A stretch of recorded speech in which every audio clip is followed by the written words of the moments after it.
Olá, bem-vindo ao meu canal e a mais este vídeo. Hoje vou fazer uma breve reflexão sobre esse período de Páscoa. Você pode pensar que a data mais importante para os cristãos seja o Natal, mas não penso assim. O Natal representa o nascimento de Cristo, mesmo não sendo no dia 25 de dezembro, como sabemos. Porém, mais importante que o Natal é a Páscoa. Para os judeus, ela representa a saída da escravidão do Egito. É a mais antiga das festas judaicas. Foi instituída por Deus logo após uma mudança de calendário, a criação do calendário religioso. O Senhor disse a Moisés e a Arão no Egito: "Este deverá ser o primeiro mês do ano para vocês. Digam a toda a comunidade de Israel que no 10º dia deste mês, todo homem deverá separar um cordeiro ou um cabrito para a sua família, um para cada casa. Se uma família for pequena demais para um animal inteiro, deve dividi-lo com seu vizinho mais próximo, conforme o número de pessoas e conforme o que cada um puder comer. O animal escolhido será macho de 1 ano, sem defeito, e pode ser cordeiro ou cabrito. Guardem-no até o 14º dia do mês, quando toda a comunidade de Israel irá sacrificá-lo ao pôr do sol. Passem então um pouco do sangue nas laterais e nas vigas superiores das portas das casas nas quais vocês comerão o animal. Naquela mesma noite comerão a carne assada no fogo, juntamente com ervas amargas e pão sem fermento. Não comam a carne crua, nem cozida em água, mas assada no fogo, cabeça, pernas e vísceras. Não deixem sobrar nada até pela manhã.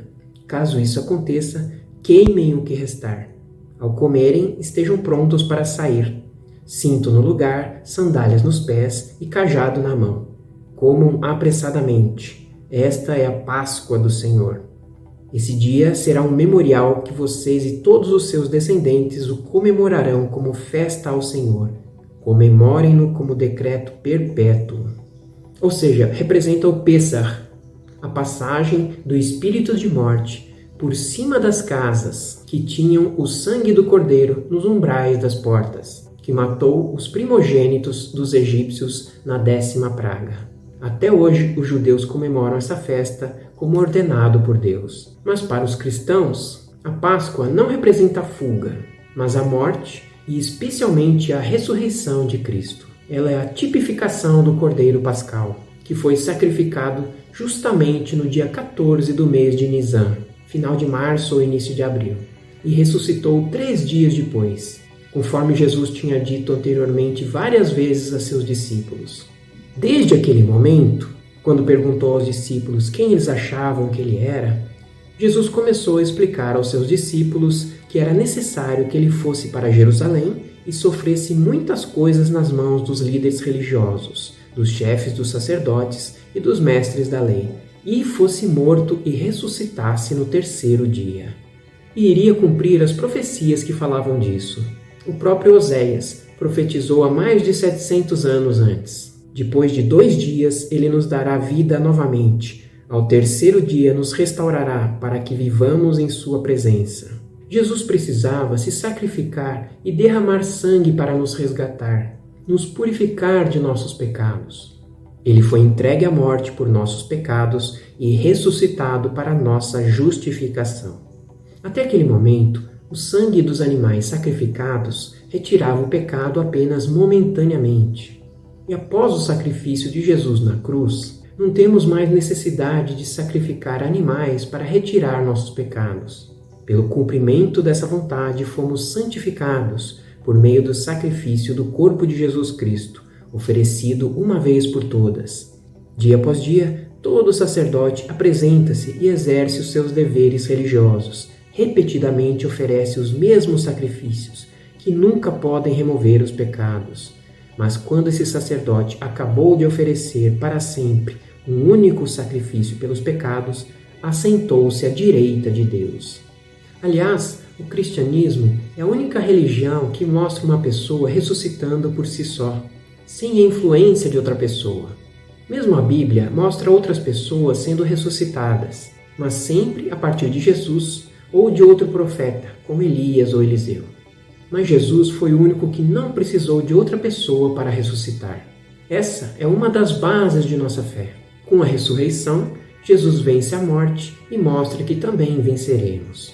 O apóstolo Paulo deixa isso bem claro ao filosofar sobre a morte e a ressurreição em sua carta aos moradores de Corinto. Ora, se está sendo pregado que Cristo ressuscitou dentre os mortos, como alguns de vocês estão dizendo que não existe ressurreição dos mortos? Se não há ressurreição dos mortos, então nem mesmo Cristo ressuscitou. E se Cristo não ressuscitou, é inútil a nossa pregação, como também é inútil a fé que vocês têm. Mais que isso, seremos considerados falsas testemunhas de Deus, pois contra ele testemunhamos que ressuscitou a Cristo dentre os mortos. Mas se de fato os mortos não ressuscitam, ele também não ressuscitou a Cristo. Pois se os mortos não ressuscitam, nem mesmo Cristo ressuscitou.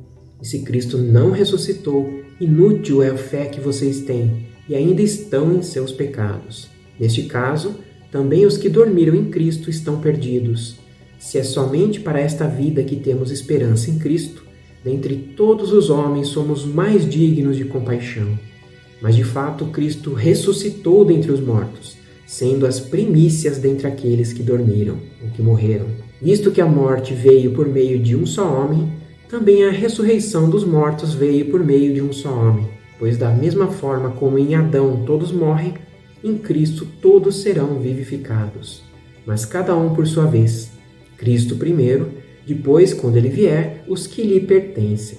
Nesse trecho, Paulo mostra que não faz sentido alguns pregarem que não existe ressurreição dos mortos, pois Cristo ressuscitou. E se não tivesse ressuscitado, a nossa fé seria inútil. Mas ele ressuscitou primeiro e depois voltará para ressuscitar os corpos dos mortos salvos e resgatar os vivos para que não passem pela ira destinada aos que não o aceitaram. Porque Deus não nos destinou para a ira, mas para recebermos a salvação por meio do nosso Senhor Jesus Cristo. É um fato que Cristo ressuscitou, pois está escrito na Bíblia, e seus autores assim o atestaram. O que era desde o princípio, o que ouvimos, o que vimos com os nossos olhos, o que contemplamos e as nossas mãos apalparam, isto proclamamos a respeito da palavra da vida. E Jesus ressuscitado apareceu a Maria Madalena, aos discípulos de Emaús, aos apóstolos no cenáculo sem Tomé,